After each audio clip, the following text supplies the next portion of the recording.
What do women want? Now, this is an age-old question. What do women desire?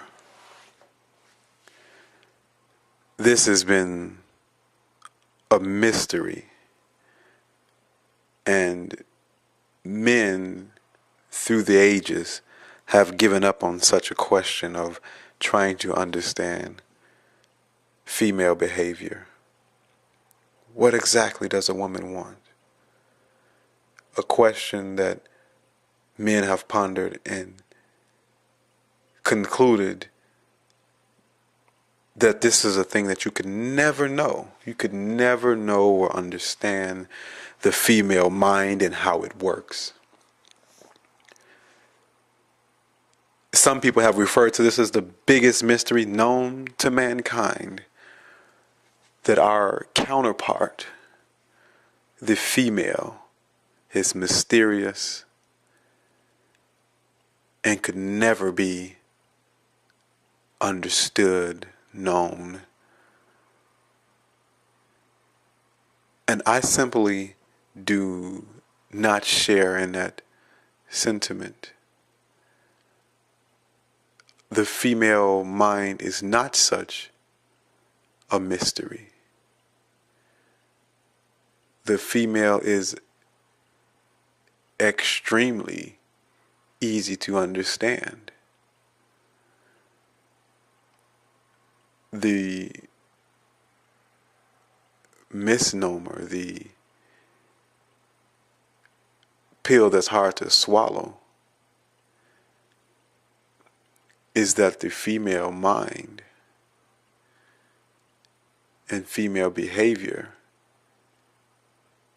is just not congruent or equal to, nor can it be understood with the male logical mind. Most men value reason and logic. 1 + 1 is 2. Men love objectivity. We look at things that tend to be provable and concrete. And once we make a decision, there is a reasonable basis for it. Female behavior is simply the opposite of male behavior. Not in all respects and circumstances, but by and large. The male is logical, the female is highly illogical. The male is rational, the male is logical. The female is essentially emotional. The male seeks to understand the world objectively. The female tends to only see the world in a subjective manner as it relates to her only.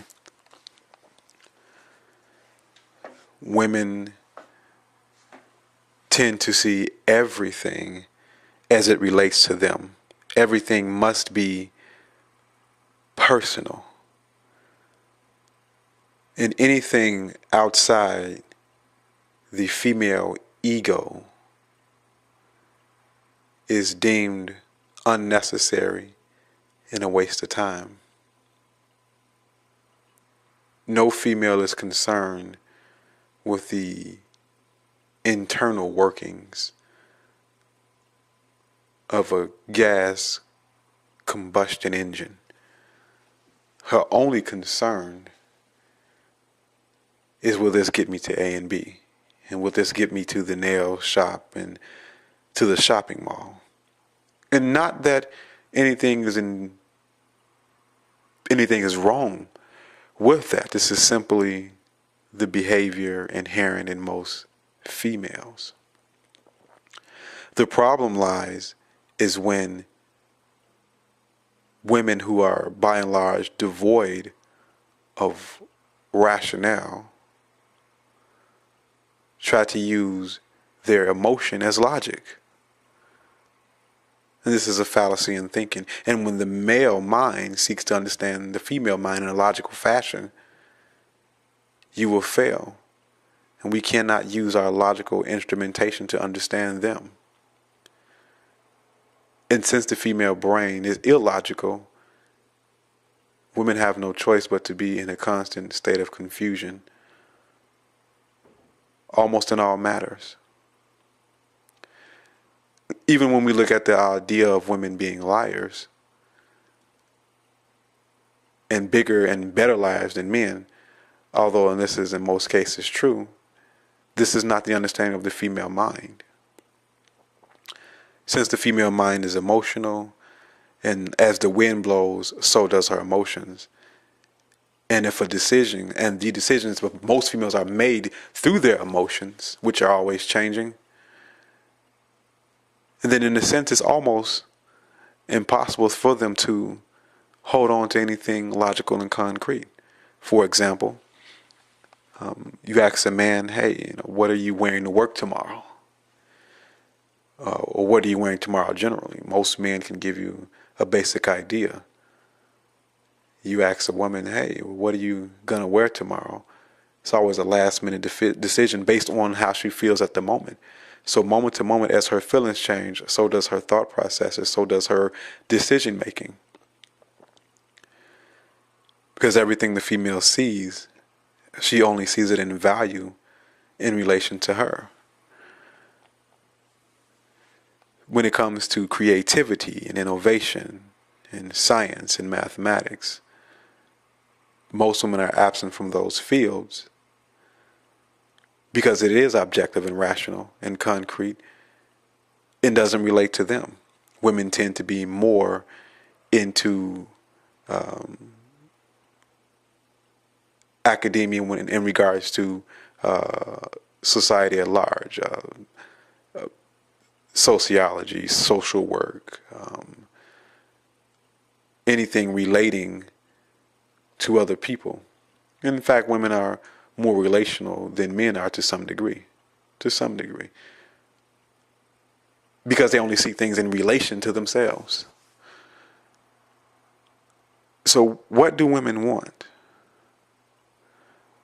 Now, when you take the male logical side of our brain out of the equation and look at women in an objective manner, just as an observer, we can see a set of patterns and a set of behaviors that would allow us to deduce and model exactly what the female wants.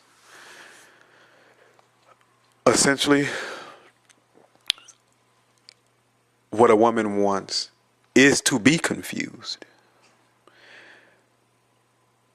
What a female wants is disorder. Men like order, men do not like confusion. We are attracted to knowledge and wisdom. Women are not. What do I mean by this confusion? A good example. In relationships with women, women are said to be attracted to manly men with a backbone, men who can stand up for themselves. And in a sense, women feel protected by such a man. But yet and still, this same woman will seek to control this man, which is the opposite of what she said she wanted in the first place. And once a woman is able to control and manipulate, she loses interest in that particular man. And if she can't control and manipulate, she loses interest in that particular man. So these two ideas conflict, a sort of cognitive dissonance, holding two contrary ideas at the same time. And majority of all women are like this. You want, but then you don't want. You like, but then you don't like. This is typical female behavior. And in a sense, the female psyche cannot be just trusted to decision making. It cannot be trusted to be honest. Women essentially don't know what they want. And that's what females want. They want to be in a constant state of not knowing. This is exciting to them. And maybe that's for some reason why the female is attracted to the bad boy, because he is almost as emotional and irrational as she is. So to some degree that connects with her on some personal level, but even that gets old. So she wants the bad boy, but she wants the good boy at the same time, which is not possible. So women in a constant state of confusion, in a constant state of change in their mentality and their thought processes. The female psyche is one that just cannot simply be trusted. In fact, how can you trust someone who intentionally lies to themselves? Women lie to themselves and they lie to other people. A woman will lie to herself, especially in the dating arena, because this is how I've mostly related to women. I'm not a woman, nor do I ever wish to be one, and thank God for that. But in my experiences of dating women, when asked about female sexual behavior, and in some of my dealings with women, conversation would come up with, well, how many people have you been with on a sexual nature? And in exchange, in a conversation, a woman will say a number and will exclude certain men from the number that she previously stated. So, in other words, she'll say, well, I've slept with 7 men in the last year, but it's really 5 because 2 of them didn't count. And you would really have to pry and use some sort of psychological manipulation to get the truth out of the woman, because she would not readily admit this. When you had sex with 7 men, how is that 5? When indeed 7 men proceeded to penetrate you. Well, 2 didn't count because it was a one-night stand and one guy you really didn't like. Now, how in the world is that even a tad bit honest or even logical? And again, you have to do some prying and probing to even get a woman to admit this, which is almost an impossible task. You would basically have to observe women talking to other women, and even then, there are the lies. I guess it's hard for a woman to see herself and reflect on essentially her nature and who she is. No one is perfect, but at least a man can be honest about it. Men don't claim to be anything but that, but men. But women have to put up a continual facade of innocence and purity. And someone will say, well, society says that this is something that we have to do. Well, not so. In this female-dominated society, women's sexual prowess is looked upon as being no different from a male sexual prowess. But yet and still, when it comes down to beholding oneself in the mirror, the female simply cannot self-reflect or criticize. Because in her psyche, in her mentality, she is nothing short of perfect. The female in American society and the female in general looks at themselves continually as being angelic And this cannot be challenged. This cannot be critiqued. Because a girl is sugar and spice and everything nice. And there can never be wrong. A female can never be wrong. Nothing can ever be wrong with the way a female thinks. And to try to apply illogic to a logical situation is a constant state of confusion. So what does the female want? The female wants confusion. The female wants disorder. The female boasts in her inability to see things in a concrete fashion. And everything she sees has to only be seen in relation to her directly in order to have some value.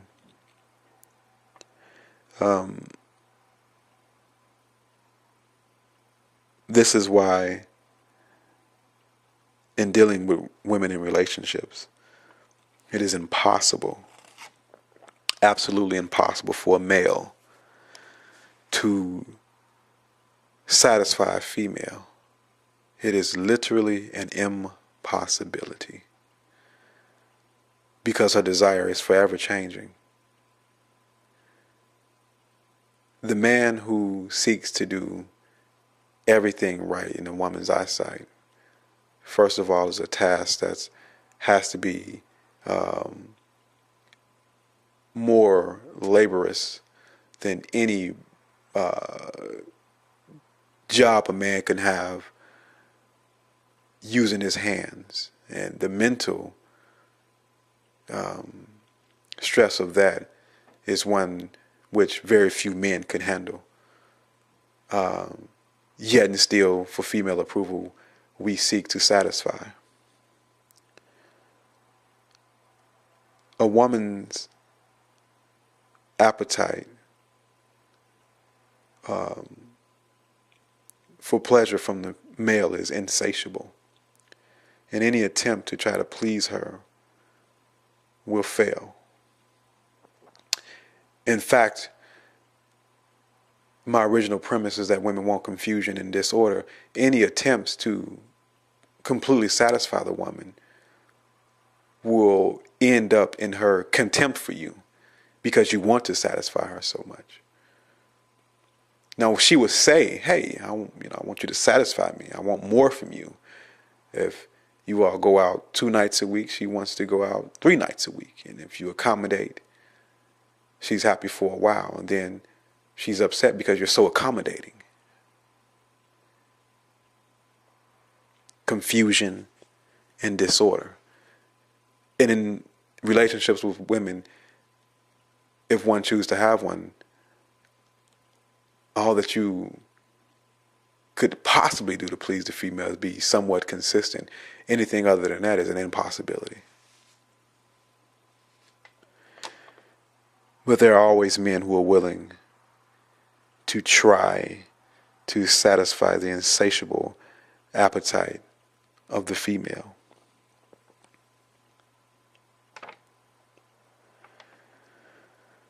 Women are extremely vain and materialistic.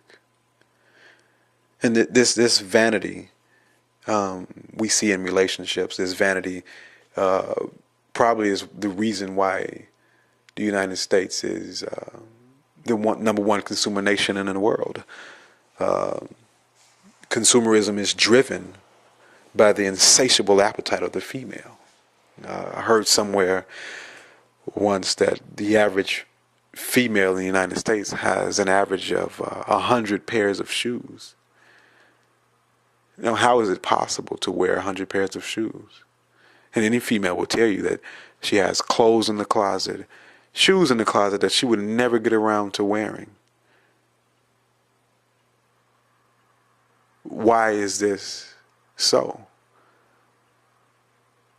Because a woman's appetite is insatiable. In fact, female and materialism go hand in hand. You know, there are some men who are materialistic, but that's only to please the female. The female being the object of desire, the male is materialistic to show his wealth to the female, kind of like the peacock, a showing off, so to speak. A woman even sees love in a materialistic fashion.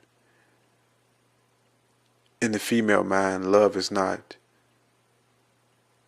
anything intangible in relation to her. She must be able to see and touch a male's love. This is done through endless gifts, compliments, praise, affection, attention, in which the female cannot get enough of. What do women want? Essentially, a woman wants to be worshipped as God.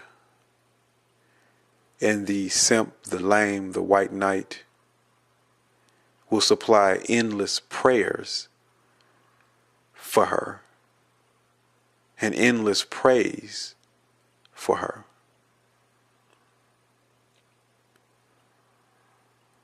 The female desires power, to be God, and to be worshipped. And in our modern day society, a woman is God. Of course, not literally. But if we look at the characteristics of God in any religion, whether ancient or modern, most gods require some sort of sacrifice. And what do men sacrifice to women? Endless resources and time. A god desires endless devotion. Well, what do men do? We devote our entire lives to a woman's praise and worship, and literally bowing down to a woman. Bowing down on one knee to ask a woman to marry you. The ultimate act of a male submission. And indeed, a man must give up all to please the female. I was watching a movie recently, Iron Man 3. And if anybody has not seen this movie, it would probably be wise to skip over that part of this video. But in Iron Man 3, Tony Stark, who inherited his father's business, a very talented, genius level engineer, who dedicated his father dedicated his life, and the heir apparent, Tony Stark, dedicated his life to mechanical innovation. This is his passion, his life work. Essentially, this is who Tony Stark is. This is his identity. His identity is his passion. And I think if you can sum up the identity of any male, it would simply be what we are most passionate about, whether it be that is fulfilled in our job title or our role as fathers, whatever role you may have, and not necessarily with work. I, for one, do not equate my identity with the job that I hold. Many men do, and in that respect, good for them. It's a wonderful thing to love what you do. Tony Stark, Stark Industries, in Iron Man 3, told his girlfriend, Pepper, look, this is who I am. I'm up late at night and working on my projects, and this is who I am. I am my work. And Pepper goes on to not want to fit in his world. You can have no other gods beside the woman. So you must give up your work. And of course, she's upset that he dedicates so much time and energy to his passions. And there can be no balance, all or none. Either 100% attention on the female, anything else will be insufficient. So toward the end of the movie, the fictional character Tony Stark destroys most of his work to please the female, in fact sacrificing himself for her, a sort of dying for her. So give up your life's work and your passion and die for the female. So what is the female other than God? And this is across cultures and races. The female is God in a male's life. And I don't have to say that this ought not be the case.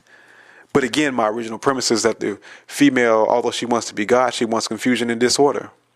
And once a male makes her his God, and once he's conquered and he gives up of his self-identity, the female is displeased. How can you give up who you are for me? You're not a man. You don't have a backbone.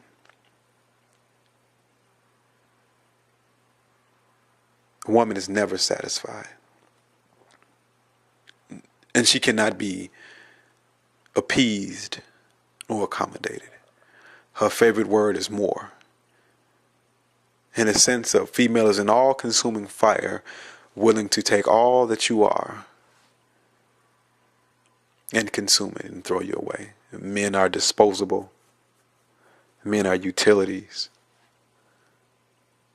Men are valueless. No matter what your life's passion is,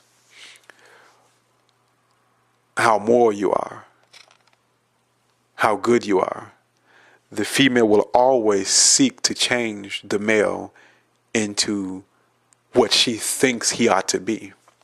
This is where nagging comes from, the endless insults by the female, the endless amounts of shaming. I've never been married, but one doesn't have to be married to observe the ever-present nag of the female in relationships, non-marital relationships with females, the never-ending rant and rave on how a man should change himself. And a female is never comfortable with who a man is. Yet if he changes, he has no backbone, he's no male, therefore he has no value anymore. So she is like a god who's bloodthirsty and could never be appeased. And any man who attempts to please the female is simply foolish, because it's a game that you can never win and you can never break even. And the best that you can hope to do is be consistent. And even then, it still won't be enough.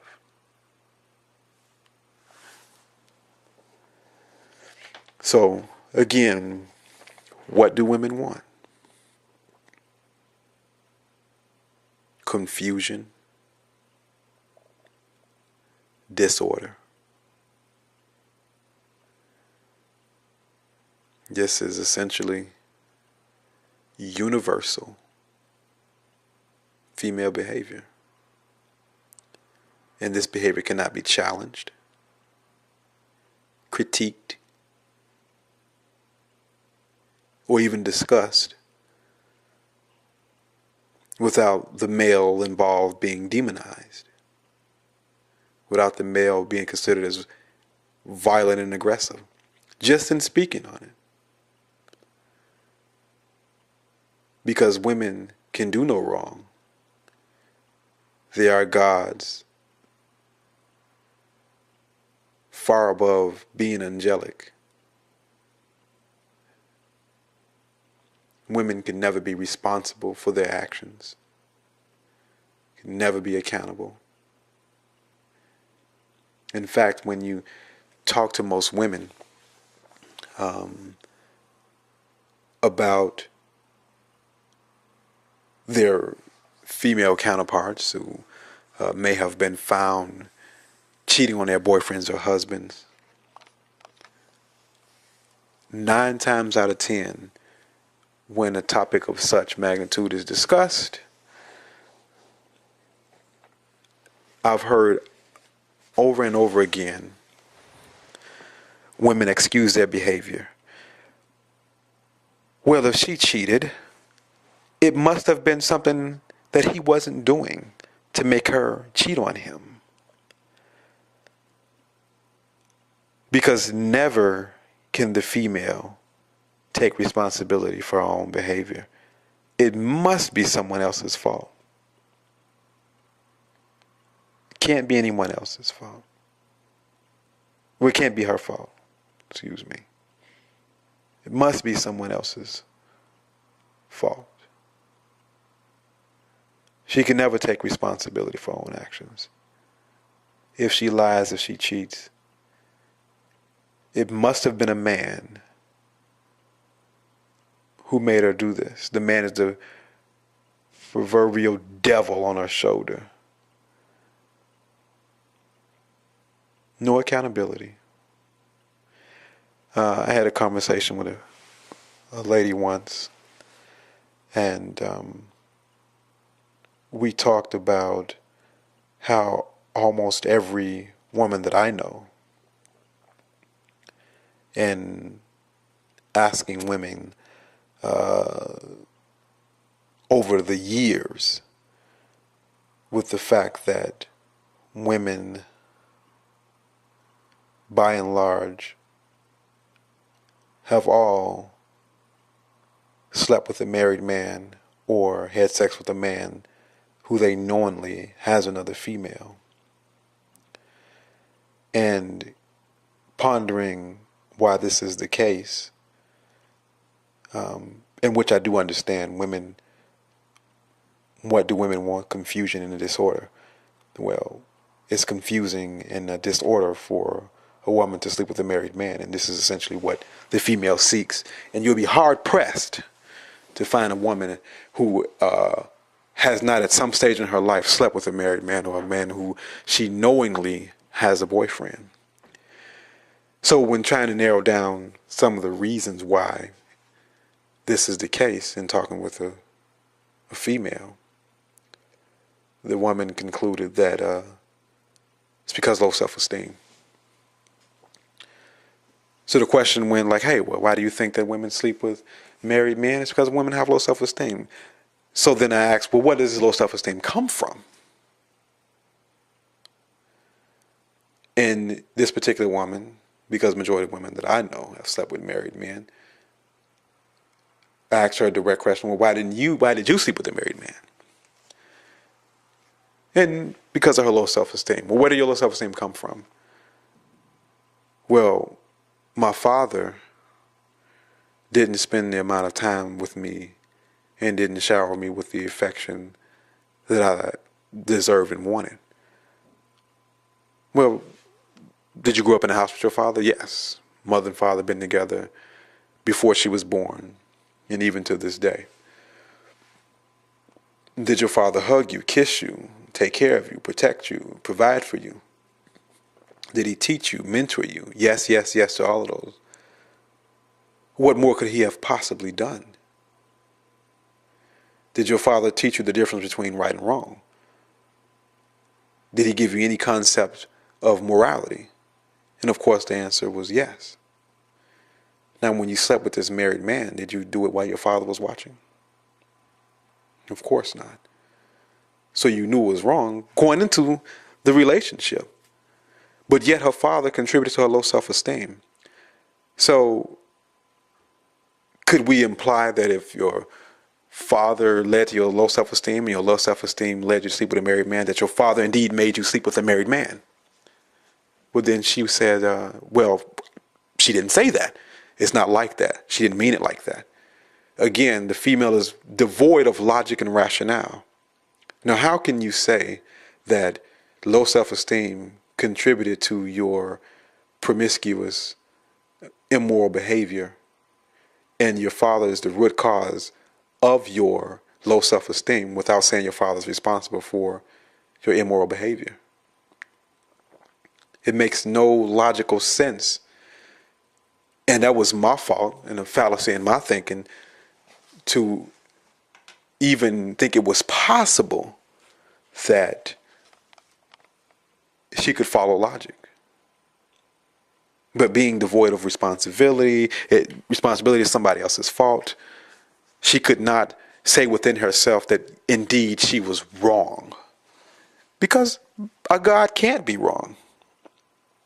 And this is inherent female behavior. All, didn't say all, I would say the vast majority. And the very small percentage and who this doesn't apply to is so small and minute, it's not even worth mentioning. So women are no longer a mystery. And that age-old question of what women want is no longer unobtainable. And that question can be answered. She wants dysfunction. She wants disorder. She wants chaos. She wants to be God. She wants to also be provided and protected. She also wants only to be subservient when it benefits her. Doesn't make any sense how a woman with all these things at the same time that are contrary and contradictory, but yet and still, this is how the female mind works. This cognitive dissonance that's inherent in the female. You want, but you don't want. And this could never be appeased. There is no appeasing the bloodthirst of the female God in our society. So that's my rant. Thanks for listening.